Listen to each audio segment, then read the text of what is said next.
Oups. Voilà. Avec Patrick, moi j'étais tout content parce que c'est quelqu'un dont j'aime quand même la démarche. C'est une très belle rencontre. C'est la grande voix de la Kabylie. Des regards qui se lèvent, un monde qui s'achève. J'étais très flatté et très touché qu'ils choisissent une de mes chansons et pas n'importe laquelle, qu'ils choisissent Les larmes de leur père. Elle prend ses racines dans la réalité, dans le drame quotidien qu'ont vécu les Tunisiens, du moins à cette époque. J'ai parlé de l'injustice, effectivement. Il y a 127 jeunes de moins de 20 ans qui sont morts pendant le printemps berbère. Il y a eu des morts aussi du côté de la Tunisie, de partout.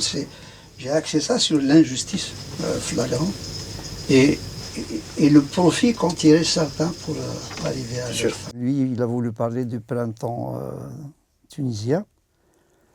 Et comme on a eu aussi notre printemps tout aussi dramatique, on a essayé de les faire se rencontrer pour pouvoir en parler ensemble.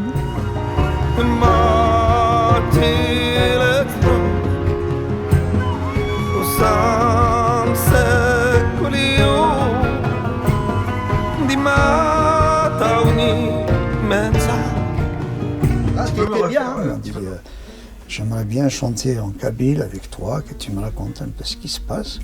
Et c'est comme ça qu'on a décidé de faire ce duo. Ce qui est toujours un peu aléatoire quand on vous appelle pour faire un duo, c'est comment va se passer le duo. Puis il y a cette rencontre qui se fait derrière le micro, on est tous les deux ensemble derrière le micro et ensemble on va partager comme si on était sur une scène. Des regards qui se lèvent, un monde qui s'achève. C'est la rencontre d'un Kabyle et d'un Berbère, quelque chose d'extrêmement immédiat, extrêmement fraternel qui s'est installé.